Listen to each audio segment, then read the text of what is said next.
Welcome to the New York Weightlifting Podcast. I'm James McDermott, joined by Sara Soto and our special guest today, Anna Oberkircher. Sara, how are you doing? I'm doing great.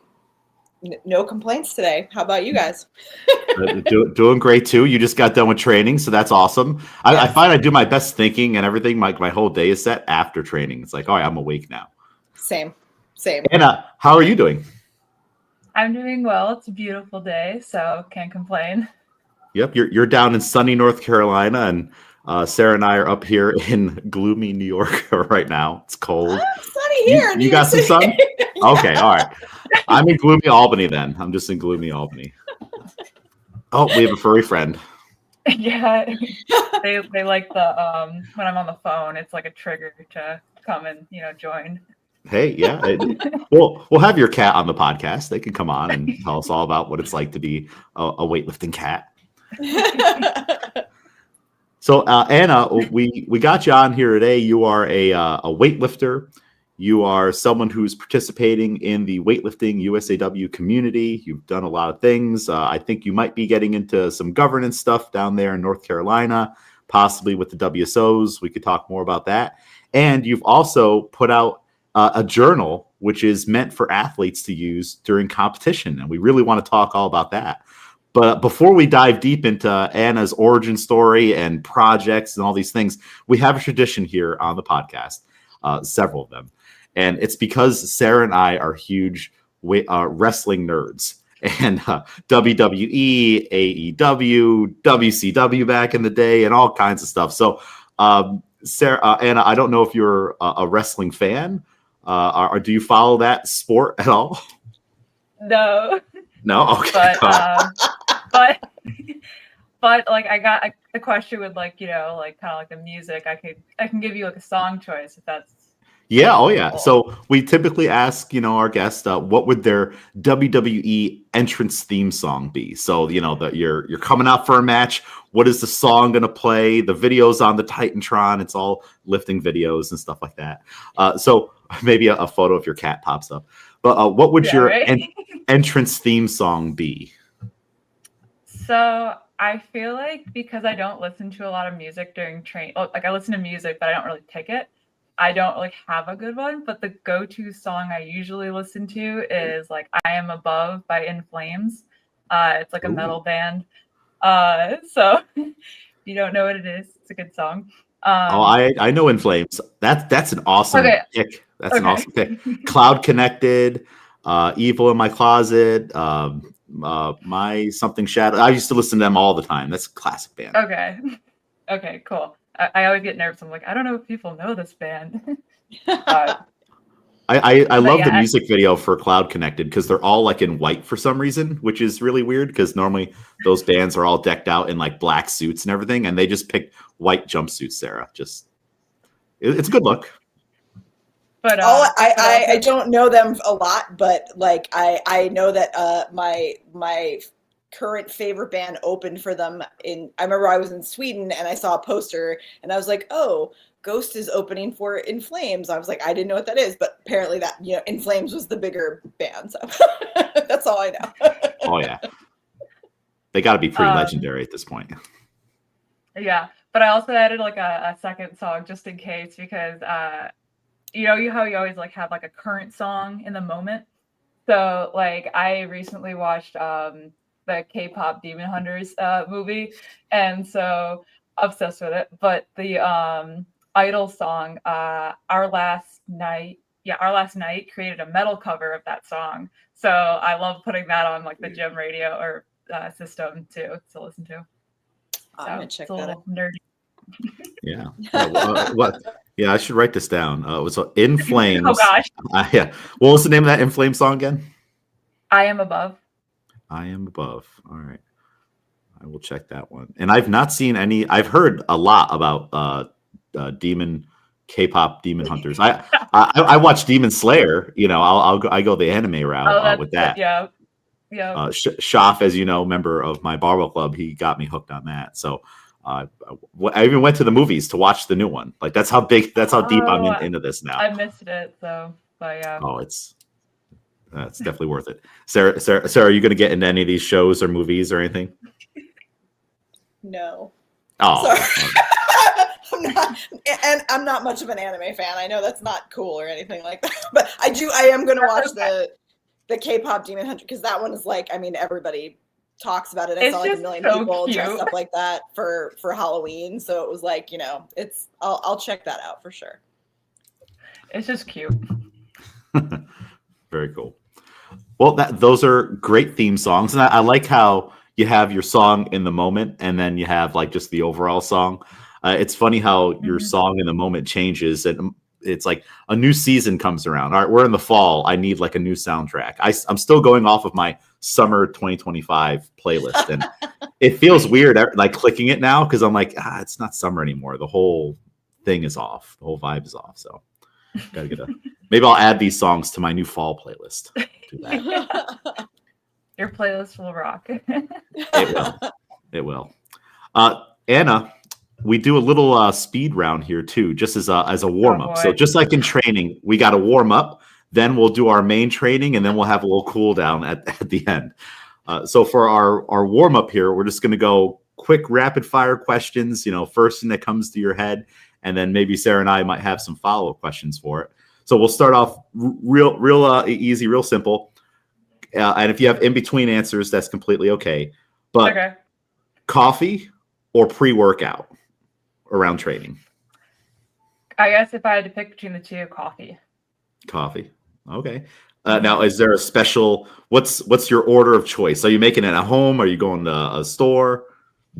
So funny story. I used to only buy iced coffee like at coffee shops. Like, I don't know why, but like my mom grew up like on the like dark roast black coffee, and I never liked it. And so John, he actually bought like a coffee maker, and we started making it at home. And I was like, oh my God, I can just make my own coffee. It was like this weird epiphany that like just recently, I was like, now I just drink coffee every day. Like, this is fantastic. So it's like a caramel like creamer, and that's really it.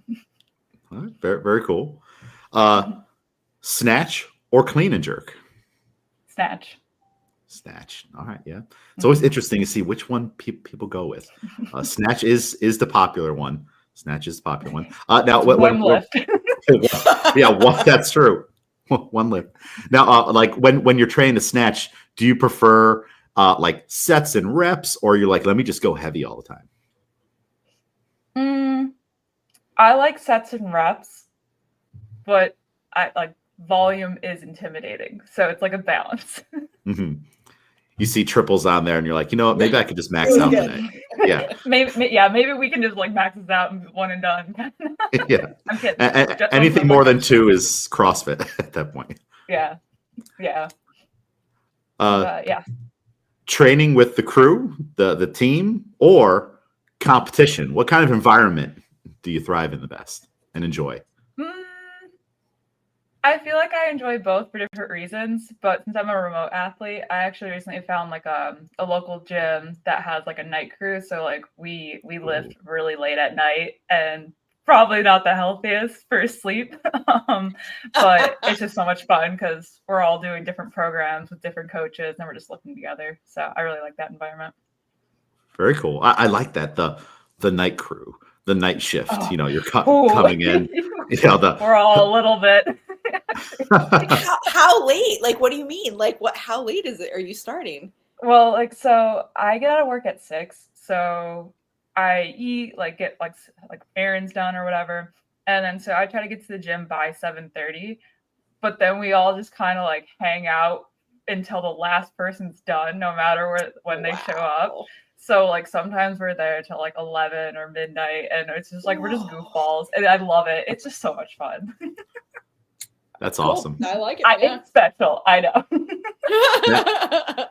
That's a great training culture, and it's also it's respect. You know, like ideally everybody would get there at the same time, and this is when training starts, but not leaving, you know, when someone else is still going, because you respect them. They're your teammate. You want to support them, and you know what we're all doing in the moment is important. So that's really cool. I've been a part of some powerlifting gyms where that was the rule. Like if you couldn't leave early. Like we're not leaving until everybody's done. And of course, they wait 15 minutes in between bench press sets and then all that stuff. So it does take a long time. That's really cool. We don't have the rule, but we just kind of do it because it's like a social moment for us all, because we all like work like these full-time long-hour jobs. So it's like this is my little social time too. Yeah. Now, you said you enjoy, training with the team, competition for different reasons. So I guess maybe that might be the training side of things. What do you enjoy about the competition environment for yourself? Just that it's like different, and it's like it's weird, but like I'm like a people watcher. So I love like seeing how people get ready for competitions. So it's kind of like a cool, like, I don't know, maybe it's because of like the career I'm in. I just love like the study of people in general, and how like they function and what works for them, and like watching also people grow. I think that was like the fun part of like New York State and going to the States every year is like you see the same people, but like you're seeing how much they've improved over time, or the struggles that they're going and how they come back. And it's, I don't know, I just love that part of it. That's cool. It's fun to people watch. It's one of my favorite things too. Yeah. Long story short, I like to watch people. That's why we all love marshalling so much. That's why I live. Duh. Yeah. So when you're in the ref chair, the marshal chair, you're just watching things, and sometimes you shake your head. You're like, I don't know what's going over there. Or it's fun when people surprise you, right? Like you might see someone having like a tough warm up, and then they go out there and they crush it, and you're like, oh, that's super cool. I know. I just get so excited for people. So I'm like a very energetic person, like a ball of anxiety, but also energetic. So it's like I get awkward then, and just the whole thing. Are you down in North Carolina? Are you like going to meets and like reffing or anything like that, or just right now just kind of being a lifter? So I have when I moved here, I took like a year off because that was like right after the 2024 AOs, and like I think that was like the first time I realized like how much like my body, like the consequences of like just like going all out with training and stuff like that. And I didn't know like, okay, if I wasn't getting enough sleep or I wasn't eating correctly, how much that would affect my body after something like AO like series. And so like I just had a lot of things that I wanted to work on, but then the move came and that was like stressful. So I just said, you know what, I'm going to take a year off kind of thing and just kind of like regain my balance, new place. Like I hit a big goal and I didn't really know what was next. So it was like, so now I'm just kind of like getting back into things. But Carolina WSO, or the state championships, I just wanted to support my team, and friends, but also like volunteer. So I got to meet a lot of cool people that way. And I thought that was a quick way of meeting all the teams, both in South and North Carolina. So definitely. That's the cool thing about volunteering. Maybe even if you're going to take a little bit of time away from the sport, you can still be in the sport, just in a different capacity. You can still go to the party, you're just on a different side of the fence there. That's cool. Yes. Yeah. Next question, back squat or front squat? What do you want to see on your programming? That's tough because like, just for context. So I had to go through a little bit of like a health thing this like in the beginning of the year. So, and then like in May, I re-injured kind of like my wrist a bit. So I couldn't do overhead movements. So I lift like 3 times a week, which that really works for me. But we did squats every session, both front and back in different variations. And like, it wasn't a problem. My body did really well with it. It was just like, I don't know how to pick anymore because that's all I do. So it's like, I think I like back squats more, but I feel stronger in front squats, if that makes sense. Yeah, that makes sense. That's awesome. It's like whenever, long story short, whenever something goes wrong in training, I guess I'm just going to squat. I'm a squatter now. It's just funny how it's just always the foundation for a lot of things. And if you can't squat, guess I'm pressing now. So there's always something to do with the barbell. Yeah. Well, actually, I guess we already kind of answered this question. But maybe if overall you got to like solely pick AM or PM training, I guess we're going PM, right? Yeah. I feel like I'm a wannabe morning person because I can't tell you, like when I lifted at Avita's Fitness, like they had like the garage doors in the Round Lake area. And it was like between classes in the early morning. So I was a 5 a.m.er, if you believe that, from my PM switch. It was like this, like you got to hear the birds, like the sun, like if you got to open the garage doors, it was like, I would just like feel like I could cat nap like right on like the turf area. And it was, I love that. That gym's amazing. I love it. And the whole day is still ahead of you. It is a nice feeling. I know. Yes. So I feel like I'm a wannabe morning person, but naturally a night owl. It's that's a tough road to go down when you do, like, you have to train in the morning, but you are a night owl and you're like, well, I'm going to keep being a night owl, but then I'm going to still go and do the training. And then you're like, I just don't sleep anymore. Ooh, yeah. Yeah, your body will tell you ahead of time, though, when that's not going to work anymore. Yeah, definitely. Yes. Now, these aren't really like this or that questions, but and maybe you could expand more on your previous answer on music. But what's the soundtrack you're putting on? Is there like a specific playlist? Are you listening to 90s hip hop, 80s rock, hair band? Like, what if you got to choose? Someone's like, Sarah or Anna, you put on the playlist on Spotify now. What are you going to? I usually put on heavy metal. That's like my go-to. So everyone has access to the gym. And usually the way it goes, it's an Amazon. So it's a 24-hour gym. So no one's really there. You just have like a code that you can get into. And there's the, I don't want to say it because it's going to trigger, but the Amazon music thing, it's going to trigger everything. But you just say like what music or song you want to put, and then it kind of creates a playlist off that song. So people put on so many random things. You never know what you're gonna get. Oh, that's cool. You don't want to accidentally order a barbell right now off Amazon. Like, who's listening? Yeah, they are always listening. Post-training meal. What's your go-to? Oh gosh, I've been off the meal prep for a while, so usually it's whatever is in the fridge. But I've been doing a lot of like pasta. Hey. So. All right. What's your favorite pasta dish? There's so many different kinds of famous ones. Well, so like I recently went to go visit my grandma, and I think this is not my new favorite, but she makes her own like sauce and stuff. So it's like your regular tomato sauce. She puts like tomato chunks in there, but she has like sausage, meatballs, a certain type of like bean in there, and then like a bunch of different seasonings, and then like you just heat it up in like the pot and add like your whatever choice of pasta and stuff, which is whatever I have on set. Like, yeah, whatever. So it's really good. I'm hungry now. I haven't had good pasta in a while. Isn't it always amazing how like you'll go to your grandma's and she'll make that amazing pasta dish, and you're like, how could it get any better than this? Then the next day you have some leftovers, and it's like this food that just magically enhances the longer it stays in the fridge. It's always an incredible thing. Yeah, she does cater, or she did catering pretty much all her life. So like, and she still does. Like she's early 90s right now. So like, wow. She's still catering, and I'm just like, I got so freaked out because like we made chocolate mousse over the weekend, and like she reuses Cool Whip containers because Cool Whip, like my relative family loves Cool Whip, so we just have a lot of it.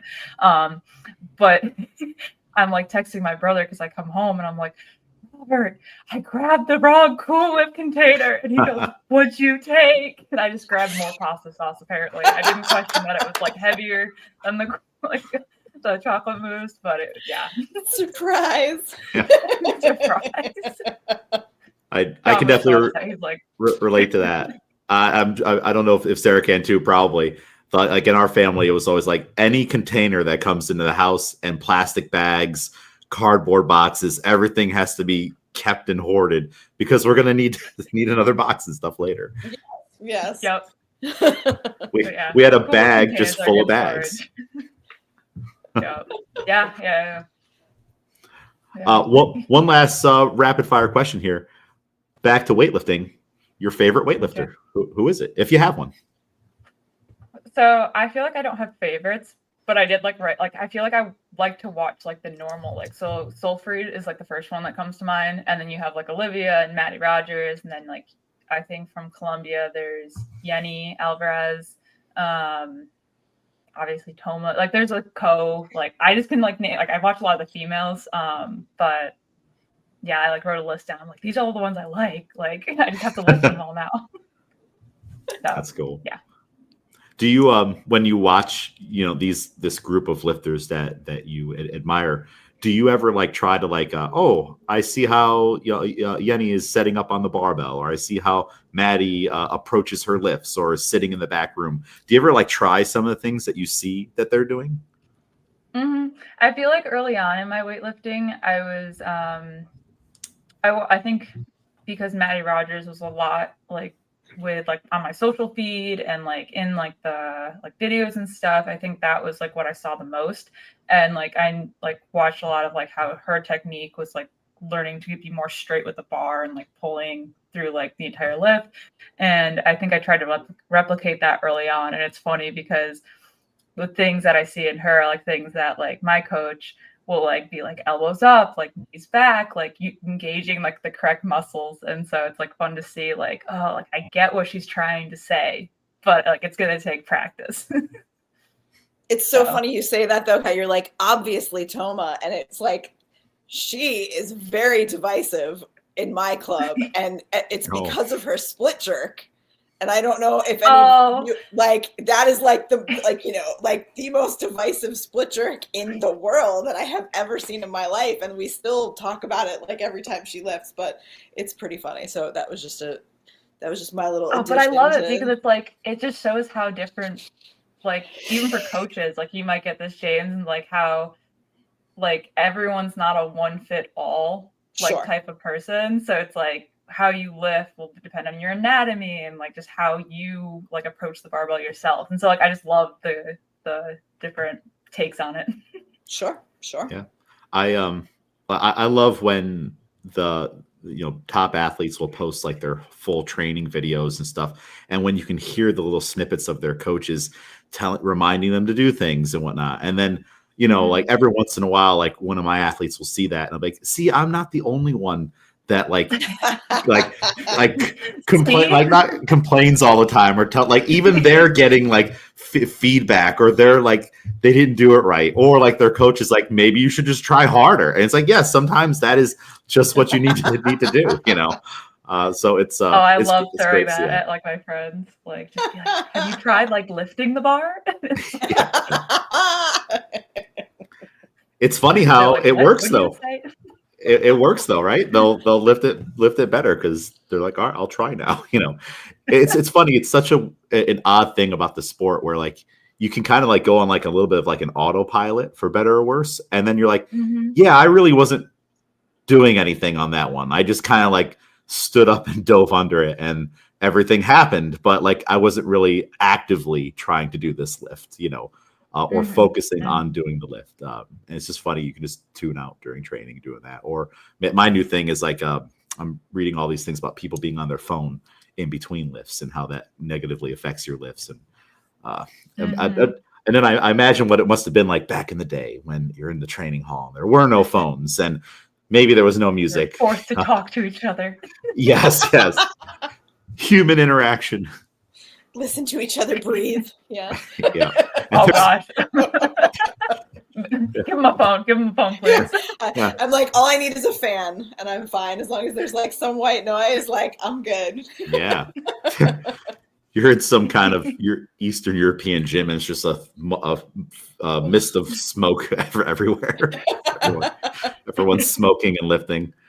I don't know how they did that, but all right. Well, awesome. So this is great. We're learning so much about Anna, and now we're gonna dive in even deeper and start to talk about the Athletes Archive, which is a journal that you've created for athletes to use for their competitions, which is very unique. I don't think I've ever seen anything like this. Normally, every journal is focused on your training, and there might be like a little blurb like this on the last page about, all right, how did your meet go? But this seems to be a lot more expansive on the competition side of things. So start us off with, I love the name, the Athletes Archive. It sounds very, it almost sounds like top secret. That'd be a cool little top secret thing. But so what made you feel that there was a need to put a journal like this together and get started? So I guess like I mentioned earlier, like in the beginning of the year, like even like a few years before then, I started having like these health issues, like not serious, but more of like, it affects your other life, like qualities and stuff.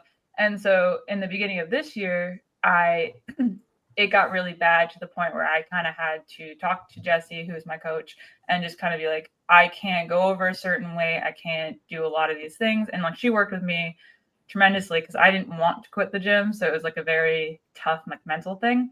And so then I started thinking like, okay, like I feel very isolated. I'm a remote athlete. And at this point, I wasn't part of the current gym I was in. So I was like really just lifting by myself. And it became like, I think every athlete goes through this where it's like, why am I still lifting? Or like, how can I connect with like weightlifting a little bit more, especially during injury or health issues or whatever. And so I think it's like, I'm a designer. So it's like, I felt this like need to somehow connect weightlifting to my design career. Like I wanted to be a part of weightlifting, even like it was like that prep of like, okay, if I don't continue lifting, how can I still be a part of it?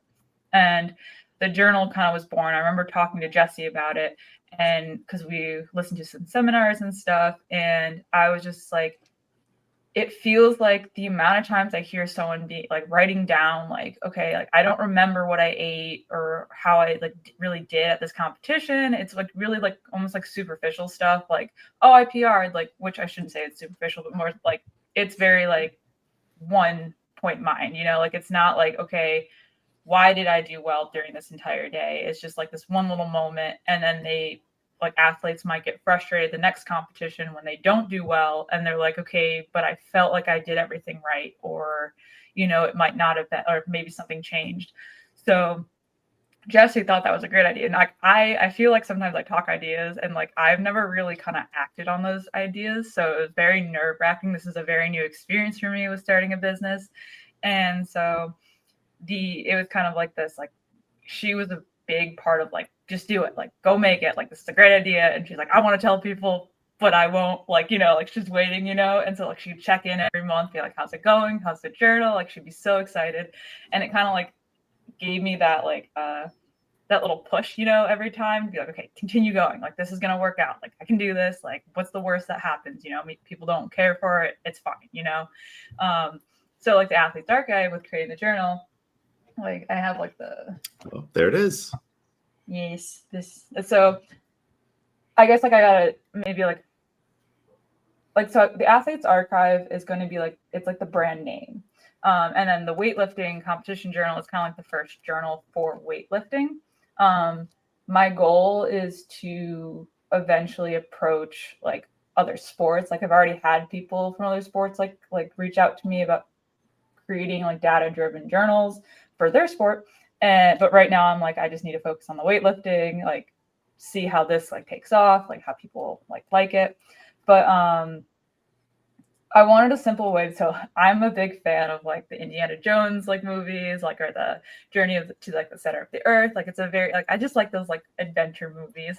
And I always like saw like the journals that they carried, and I was like, how cool would it be to kind of have more of like everyone has a training journal. Everyone writes training journals in such different ways. So it's very hard to make one because most people will go and buy a composition notebook or the 99 cent little line journal. It's like, I think 90, maybe even less pages from Walmart or whatever. So with the competition journal, it's like, it's all prompted. So you just fill it out either after me, or maybe you can fill out some details beforehand. But it's like so simple that like, I guess like what I'm trying to say is like, I want you to be able to fill up your bookshelf with like kind of like records for yourself. I want you to look back at like competitions, because I don't think we give enough credit to how much a competition takes. And so like with the archive, so I like, I like fangirl over little things like this because maybe it's just 'cause, like, of the design thing I'm in. But so obviously you have like this journal belongs to, but down here it's like, if you have found my journal, please, and it's like either A, contact me through, and then it's like circle 1, phone or email, like, so you can put that, or B, return to a coach on my team. So it's like I'm trying to create a space where like the athlete does not have to think at all. Like, it's like everything is written out like for them, so like they just know they're already tired, you know, like there's probably overwhelmed from whatever, so it's very simple to follow. But like, I like that, like, where I mean, people having run so many meets, and I'm sure Sarah has experienced this as well. People leave things, and they leave things that I'm always surprised. Like, how'd you leave your shoes? How'd you leave this expensive item of yours, or iPhone earpods, or, you know, I'm always surprised. And then you find them, and, you know, I'll try to find the owner, but having something like that where it says, hey, this is my contact info, get this back to me. Or a lot of times people leave, but like, you're like, well, whose is this? I don't even know what team they're on, but it says, all right, Coach Kurt Roderick. All right. Oh, okay. I'll give it to him, because maybe I don't know who Sarah is, and she left her journal there, you know, so that's super helpful. Yes. Yeah. Sometimes it's like those little details that are just kind of nice. Like, you don't have to think about. I had an image in my head of someone finding like 1,000 years from now, like buried in a bunker, James McDermott competition journal, and they're looking through, like, wow, he misses a lot. Just like, imagine if you had a rough, rocky go of competitions, and that's the journal that gets found thousands of years from now from the archaeologists digging things up, and like, wow, this was a really hard sport that they used to do, this weightlifting thing. It's like, yes. Or like they read like all of the comments on like horrible day, all these things. I can just think of like one funny journal that like would not be the representative of the journal you'd want to find in the bunker years from now. Aww. No. Yeah, no. Don't talk that way. But yeah, so like pretty much it starts easy. Like, you know, you're putting your competition name, like the venue, the dates that it is. Like, I even add like a little section that's like one word to summarize the competition, because like the way I used to do my training journal, and like sometimes I'll still do it, is like when I finish a training period, I like try to find a quote that like summarized how I felt during that training period. So like you sometimes have really good ones, then sometimes really depressing ones, and it's like, yeah. So I felt like I wanted to kind of add that into here to be like, okay, how does this lifter summarize this competition in like one word? Like, and I think it can be funny, kind of like how it goes. And this is great because the competition journals that I have are coaching related. So, you know, like you'll get one for a coach, and it's to put down the date, the competition venue. But now athletes can use this. So it's like very simple. Oh, there you go. And then like, so on like this one, you have like, I know it's hard to see, but like you'll have more of like the information on like your weight class, like where you are. So like if you're going to AO series and you're like, okay, I'm on platform blue, and you want to remember that, because I found that like whether they're going to be there forever or not, I found that like on YouTube, sometimes they'll have like old, like, I think it's like before they did like the pay system on a lot of videos or like live streams. But it could be like, okay, I can go directly to the blue platform for this session and watch that session again. And then it's like, did you make weight? If that's important to you, like kind of what did you eat during that day? Like your hydration levels. And then your pre-comp training, which Jesse gave me the idea for this one, because not many people think about like how was training leading up. Because you hear a lot of people saying like, oh, it was dog shit. Like, oops, I don't know if I'm supposed to talk through, but like it was awful. Or like it was like great. So that's like a space to put that there. And then immediately next, you have like your mental preparation. Like, how did you feel leading up to your session? What did you tell yourself? Like, kind of things. And I think that's important because I didn't want to make this all about mental like prep, because it's like this is definitely more of a data-driven journal. But I wanted a space to be like, okay, like I kept telling myself this, and like kind of just have like a bullet list for you guys to use. And then like you have the warm up. So like this is like your pre-barbell movement, like what kind of stretches worked for you that you would want to remember for next time. And then your warm up attempt like in the back with sorry. So it's very like cool. easy, like straightforward. I know it's exciting. No, it's awesome. It's my baby. What kind of and then what kind of like to find all those like components and the questions that you want to answer or ask in the journal? What kind of research did you do? Like, did you like dive into any kind of psychology of sport articles or books, or ask around to multiple coaches? I know you said you talked to Jessie and she had that one suggestion. Did you look at like coaching journals? What kind of led you to pick those specific prompts? So I think it came more from talking with Jessie, talking to a few other coaches, but also like listening to some like seminars that athletes will put on.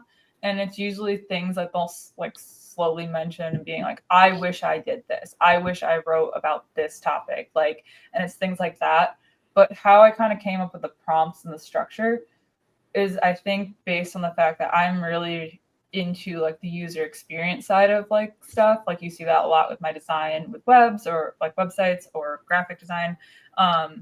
And to me, things are so complex and like you have to simplify it. And like a big rule in like website design is, or any like application is, you have to treat the user as if like they don't know how to use said product. Like they've never seen it. They have no context. Like you have to treat it like finding this button could be the world's hardest thing. And you need to figure out how to like simplify it. And that's why a lot of times you hear things like, it's important to be more of a storyteller and like kind of lead that person from what like you're like initially coming to that website to the end goal of whatever, whether it's buying or however. And that's kind of like the same principle with the journal is like, I need to lead the user from how they process the meat. So like, what are they going to think about first? What's the next thing they're going to think about, all the way till the last thing, without complicating it. So a lot of it is like me just kind of like going back to my people watching skills at the competition. But yeah, so pretty much just like that. But yeah, that's great advice. There's so many companies that could take that advice, because you're just looking, even if you go to some website and you're like, I just want to find the customer service phone number to talk to an actual person. And these days I will chat GPT. Can you just send me the phone number for Amazon customer support? Because when I go to the webpage, I can't find it. Every single time. Well, I would argue that is also by design, but you know. Well, yeah. Yeah, they don't want to talk to me. It depends on the business goal. Really, it comes to the business goal. Yeah, definitely. Exactly. Yes. Yeah, but yeah. So yeah, like yeah. So yeah, I don't know if you want me to continue with the journal, but yeah. Oh yeah, no. Let's keep talking about the journal. The other question I had was there anything left on the cutting room floor? You know, like I've produced a couple books now, and you know, it's always hard, the editing process, especially when you're like, this doesn't fit anywhere. It's not leading to anything, but I like it, you know? So it's like, and you just have to cut things out or whittle them down when you really wanted to have it be this grander, you know, thing. So were there any prompts or things that didn't make it into the journal, or maybe at least this current iteration of it?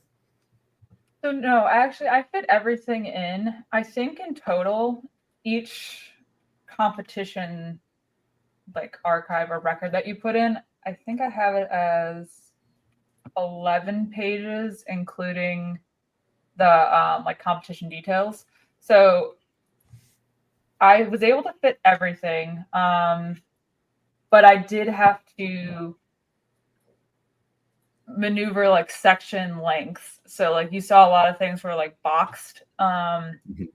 I think like I had to kind of research a little bit more on, and I like this also was helpful with Jessie, is like what actually is important. So like I had bigger sections for certain topics. I think like I want to say box size. Yeah, like you don't think about like, oh, like the person's gonna write in this, so you have to assume like you're thinking about how big is the so this is like back to the user stuff, but like you want people to use for all like ages. So like a big thing with like web is like learning that some people don't have the best eyesight, and like it's hard to experience something that you've never experienced. So I think it's an adjustment, but like making sure the font is big enough for people who might not be able to see it. Making sure there's enough room, because like some people write really smallly and that's fine, but some people write big, or if they have a disability and they're a little bit more shaky and they need to have that room to write down what they need. So I think it's like important to kind of like, you're never going to be perfect. There's always going to be someone who might not like it because it doesn't fit their needs, but that's always something that you can evolve in the future when you start to like learn about like those issues. But for now, I feel like I try to tackle like the big ones with like spacing. But yeah, like, so I think mental prep, like I think pre-comp training wasn't originally on here, and I had like the competition day meals and hydration a lot bigger.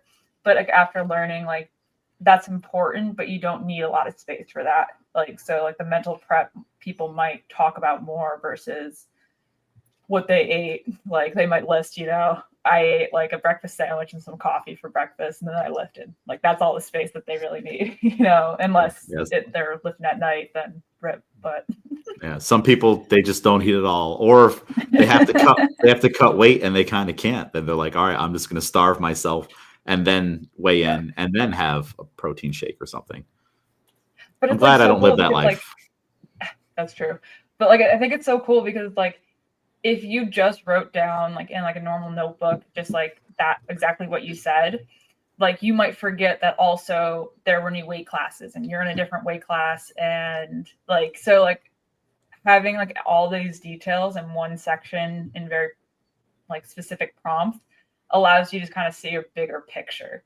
And then over time you can kind of like replicate or change things or alter things. But like I think it kind of eases your mental load a bit or stress when you see like when a meet didn't go well, you kind of see the bigger picture. And it's like you're not immediately blaming like, like I'm awful, like I'm like I suck at lifting, it's like, like trauma like right there. But but it allows you to calm a little down and be like, okay, like I didn't eat a lot today because I was trying to cut for the specific weight class. That's probably why I didn't feel good, but for what it was, I did well, like I hit my opener, or I was able to like hit like a total that I needed, so it kind of like helps like not like give excuses, but like allows you to see why things are the way they are. I feel like this would be a fantastic resource to use as well. From a coaching perspective, that's where most of my perspectives come from. Like typically after a meet, you want to talk to your athlete and do like a debrief. And, coaches aren't mind readers. And sometimes you might not think to ask this question. You just focus on some certain things. But maybe that's like a situation where it's like, all right, fill out your athlete archive competition journal and then hand them in. And then like kind of like during school, like you'd get your book reports and then tell me how you feel. And then you're like, I was so mad at James after my second clean and jerk attempt. I'm like, tell me more about that, because I didn't know you were mad at me. Like what did I do? So I feel like this would be a way to like have coaches be able to kind of dig deeper, because also sometimes people might not be comfortable saying something, but they'll write it down. Maybe. Like, so like this part, this is where like your main like lifts are. So like the way I structured it, you have like a note section, and like from the way everyone uses something different. Like sometimes people will use things that you had no intention of them using it that way, but it is what it is. But like notes can be personal, but also that was an opportunity for coaches to be like, this is what I thought about this lift, and the athlete can write down like in that area to kind of remember the cue that their coach said, or to remember for next time. So that was like the intention for that part, but everyone's going to use it differently for what they need. Yeah. That's really cool. I like that. There's one in here that's like the post-comp reflection. So it says, rate your feelings like 1 to 10. Like under 1, it says like crushed. And I was like, how do I put this in the most delicate way? Because us lifters, I feel like can be dramatic. Like, so I use the word crushed, and then like 10 is like on top of the world. But then like post-recovery, like how did you sleep? Did you get a massage? What did you eat? Kind of thing. And then there's like the write your feelings right before, some like future thoughts and like memorable moments. But like I was like reading it and like I don't want to change it because like in my mind, like I thought it was cute, but I don't know if people are gonna read it but it's like what went well and what didn't. And then it's like write all the feelings. And I was just like in my head, I'm just like, it's like I don't know if it was like something on social, just like write all the feelings. And like that's like a thing that people say now. It's like all the feelings. And I'm like, this isn't like grammatically correct, but I just like think it's cute. So I wanted to add it in. So hopefully people can read it. And doesn't always have to be grammatically correct, sometimes you just gotta write it the way you feel it. That's cool. Did you field test the journal like in its drafts, like go to a competition at all, or have a friend who's going to hey, you just did that meet, can you send them a Google form, like can you answer all these prompts and just kind of see how they would answer it? So I haven't done that. This is a very new experience to me. And I think there's a lot of anxieties because like I love the designing part. I love the creative part, but I think it's the putting myself out there part that's scary. Like, like it's like I notice it with the social media account. It's like there's a lot of things I have to say, but a lot of that has to do with like me recording myself or me going on video. And there's like a scary part to that. So it feels like I'm stalling. And like, cause there's so much I want to like talk about and like the changes I've been making. Cause I know I put like, oh, this is the final thing.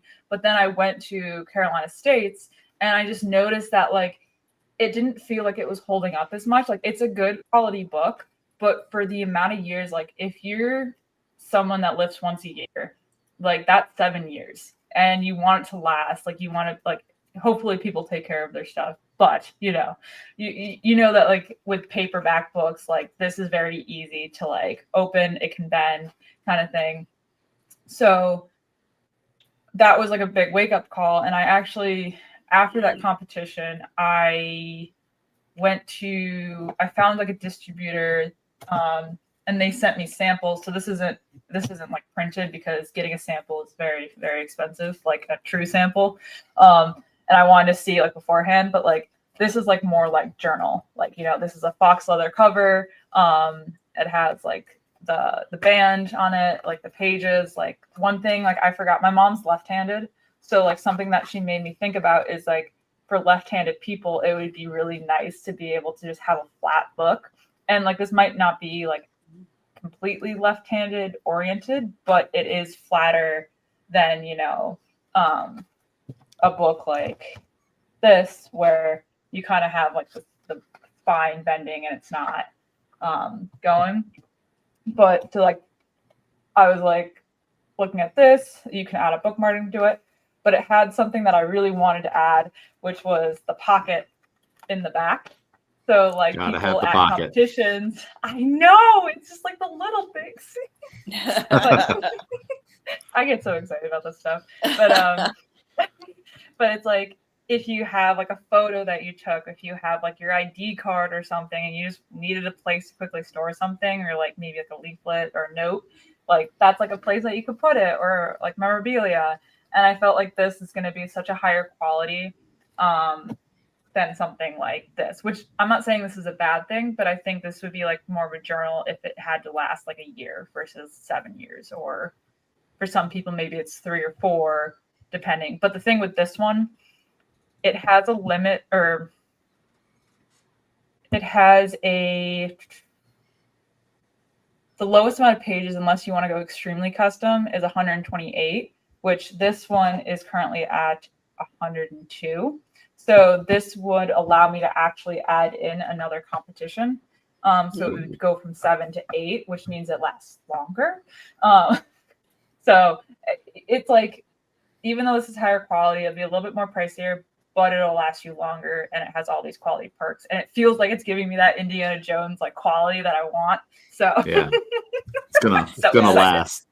Agreed. And there can be other artifacts in the journal now. You might find your like athlete bib in there, and maybe you had your coach sign it and stuff like that from nationals, your first nationals. You keep that stuff. That'd be pretty cool. Yeah. So And at the back, I can add more extra pages. I kind of tried to create like a dot notebook.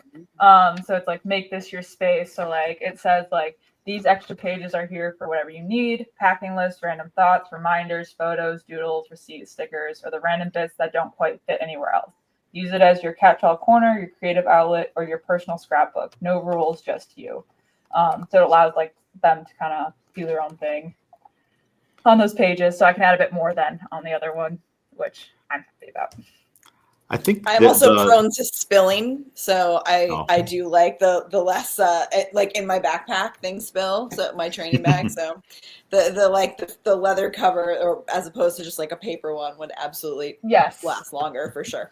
Yeah, and so like I tried to be like conscious, like I know like because I'm like it's like catering to all niches, so I thought like even though yes I could go true leather, like I also want like. I feel like people who are okay with like real leather aren't opposed to fox leather, but then you have vice versa where it can be like complicated or like a moral thing. So I was like, fox leather is just as easy to work with. Like, I know it's a little bit more delicate than real leather, but it does last if you take care of it. And so like even with chalk, it's easy just to get like a wet paper towel and just like wipe it down and like you're good. So I thought that was a good balance for kind of like allowing everyone to feel that they are included in some way. Yeah, love it. And I'm a big fan of the band just to keep it together too. It looks sharp. It always looks good, but also so it doesn't open up. Like I'm always very careful to put books and stuff in my bag or backpack because I don't want the bottom, corner to fray. And that's always like a shame when like you pull a book out and like it's crinkled now. It's never going to go away, and that bothers me. But I think I have the most important question though, that I don't think we've covered. Where can you buy this journal? Yep, good question. So me trying to learn the business structure. I'm trying to find the easiest way, and I originally was going to go through Shopify, but it feels like for new things, Shopify can be very complex, and I'm finding that out slowly. I think it's a good tool. Like if I was to like start advancing and like building more journals for other things, like I can move over to that. So like currently I'm building like a landing page in Wix. I'm almost done with it. But I'm going to actually set it up through Kickstarter, and I'm just going to put I have to hit a minimum goal of something for the minimum quantity I need to buy from this producer, which isn't like a lot compared to like other print shops. So I thought it was like, it's reasonable. Like you get, I think they have a minimum quantity order of like 150, I think. So I would need like 150, but like I can also make the decision to balance out like from my end, because like as people learn about the journal, I'm sure they're going to find it more interesting, and I can do like stuff through that. But yeah, so far, long story short, I know I over explain things. No, this is great. It's a me perk. I'm going to set up a Kickstarter just and put like a simple goal, and then people can pre-order through that, and I can put information of like, okay, it takes this long to print. Once the pre-order is done, then it gets shipped to me, and then I'll like individually box things and put like little mini inserts in there. I'm so excited. But yeah, I like put like little goodies in there too, and then hopefully, depending on where you're located, they should ship within like a week, I would assume, based on if it's like USPS. I even bought like a new printer thing for like the shipping labels, and it's fantastic. Oh, I know that feeling. Yes. Something I wish I would have done instead of taking a million trips to the post office with a cart full of like 100 books, and then people get very mad when they're behind you in line, and yes, you got to go back out to your car to get another box to ship out. It's like, well, it's going to take her a while to ring this up, and so I'm going to go get another box. I feel like if it is worth it. If I was like, I mean, it's great for any athlete, but I feel like this would be an outstanding thing to have. If I had like a youth team, I would like get them all one of these, and then every single meet we went to, I'm like, hey, this is part of the deal. Like, this is your homework. You need to fill this out.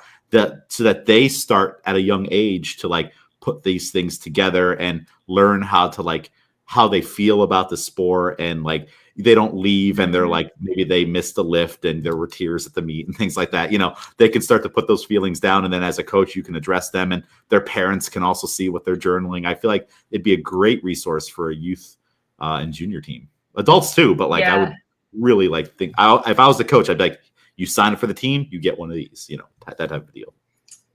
Yeah. I was talking to a few coaches, and I think like, instead of like individually paying shipping, like if you're a team and you want to buy it for your athletes, what I'm like working to do is do like, I got to figure out how to do it through Kickstarter, but I don't know if I have to put like a minimum order of something, but like they get a discount for buying a certain amount. So like, I got to think about like how like the average team and how many like maybe athletes they have that would want it. And then it could be just shipped all together once, instead of individually paying for that extra shipping price. And then they get like a little like 10 or 20% discount on the bulk order. So that's the goal with that. And I'm hoping more teams like will reach out with interest and that we can set something up. Very cool. Yeah. Well, this is exciting. I think it's going to do great things in our weightlifting community and beyond, you know, because you said you're going to try to expand out to other sports and activities, and maybe CrossFit, swimming, who knows? There's all kinds of different sports. Sarah, do you have any other thoughts or questions on the Athletes Archive? No, it was very interesting to hear about. I'm very much not in the print world. I'm in like the digital world. So it's like super interesting to hear about that. Thank you. Do we have an idea of when the Kickstarter, when we can start looking out for that and expect to be seeing some maybe like social media posts and links and stuff we can share? So I'm hoping to the original goal before I went to Carolina WSO was to get this journal out before AO finals.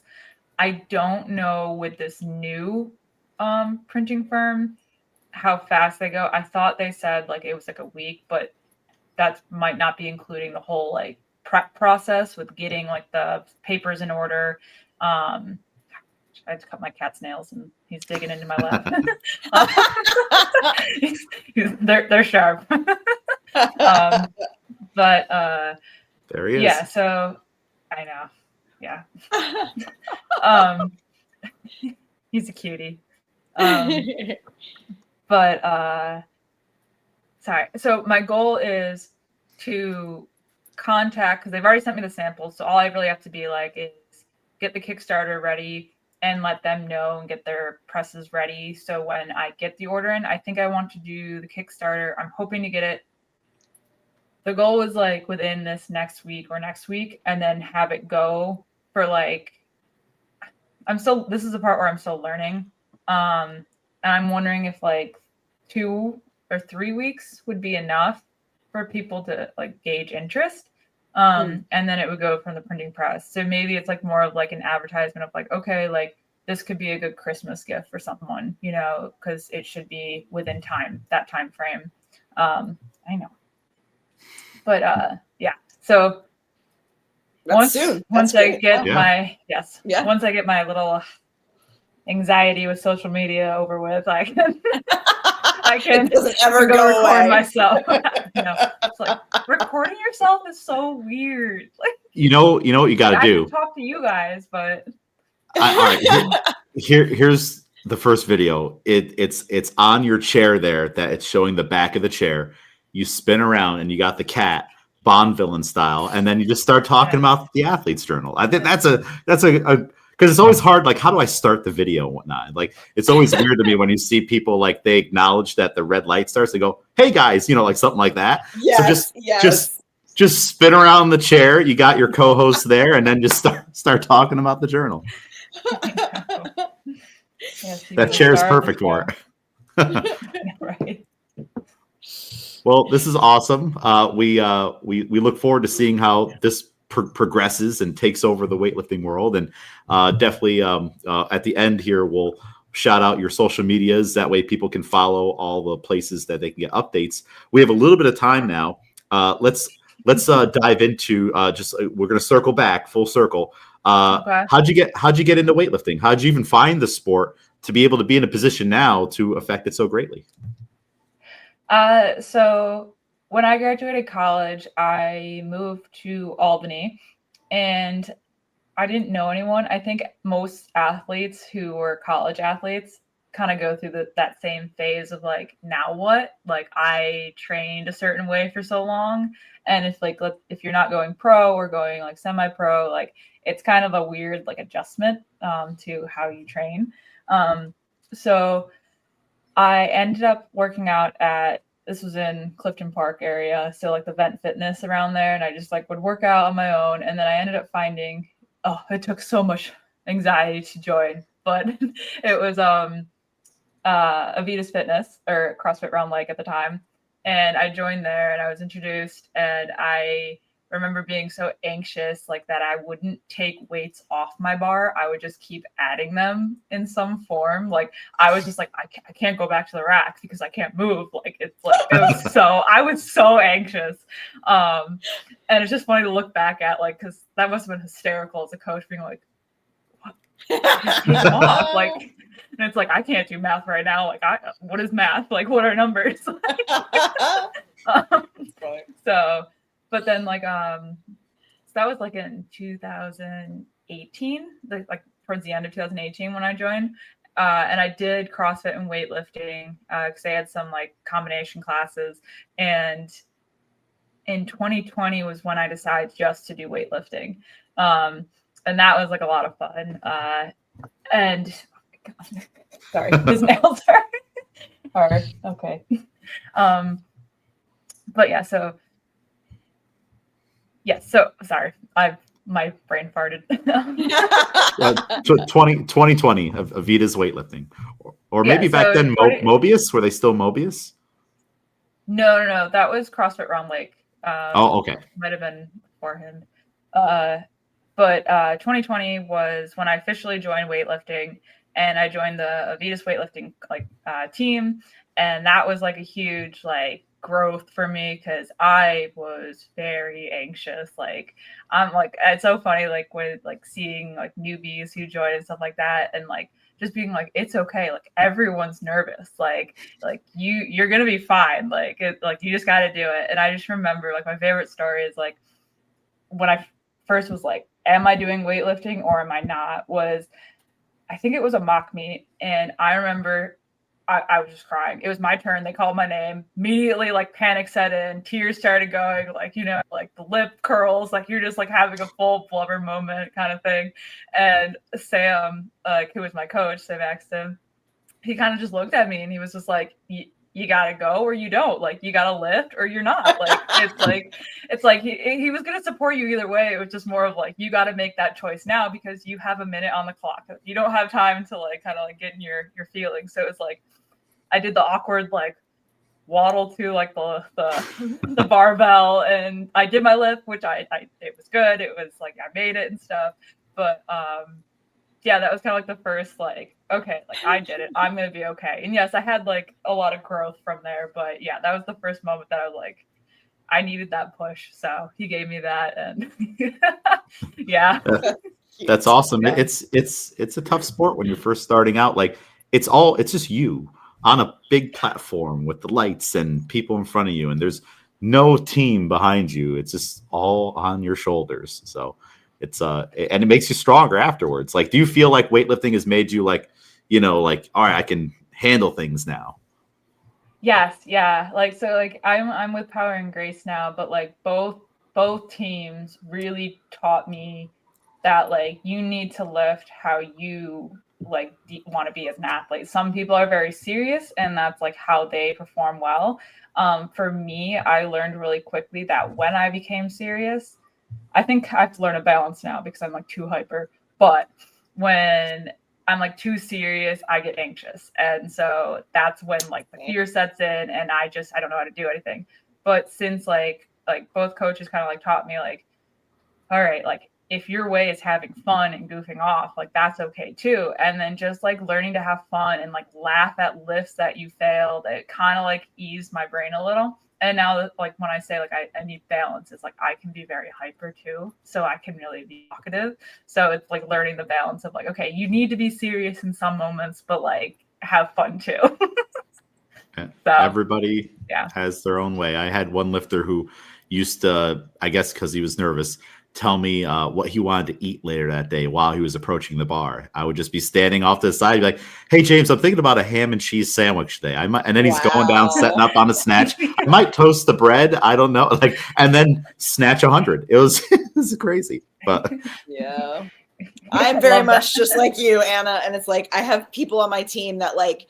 They and it's so funny with the coaches how you guys have to like adapt to like the different people, because there will be people like that telling you about your food, and then it's like, you know, I mean, I think Mo talked about it when we had him on here, James, but it was like talking about how like Kurt can be very silly and light with like somebody like me, maybe more, you know, not as silly as he can get. But then on the other hand, there's just like other people who need to be like told that like, you know, if you miss this lift, like they're gonna kill your dog or something. Like we literally have athletes like that I need know what that. You're like, talking about. And I do not understand that, but if that works for you, cool.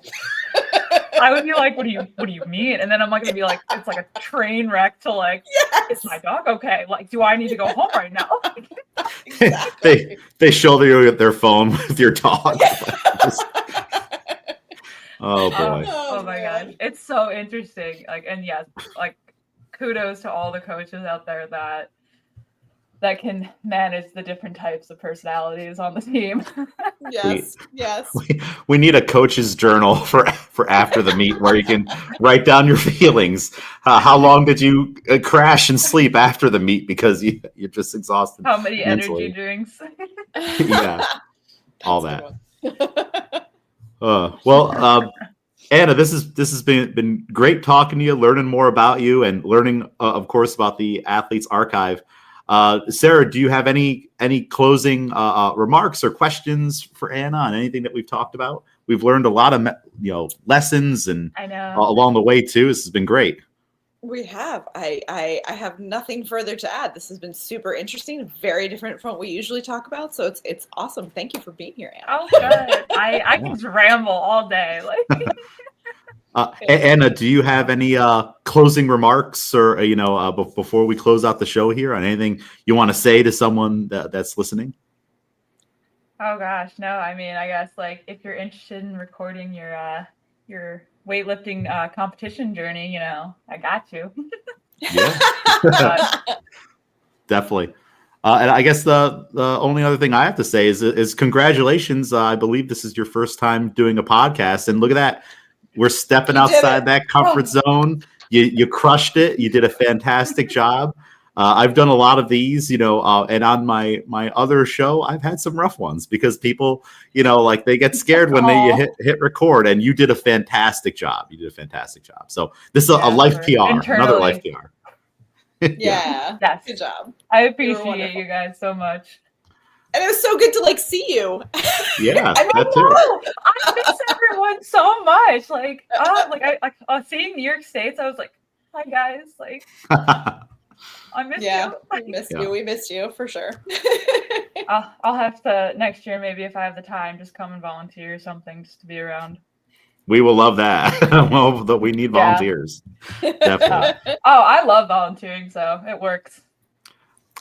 Anna, where can people follow you for just yourself, the Athletes Archive, your design work, because you're a very talented website developer and graphic artist, and so where can people follow all these things? Websites, social media, everything. So my personal, I'm mainly just on Instagram, and like whatever I post usually gets posted to a story on Facebook.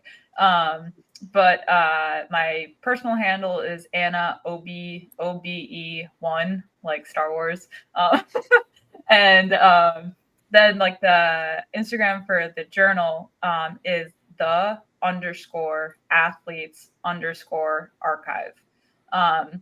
I say my main one first because I have the handles in there, so you can just click on, so you don't have to memorize all of them. So it's an easy way of just clicking. But yeah, so awesome. You can access like my design one, the Athletes Archive, through the main one.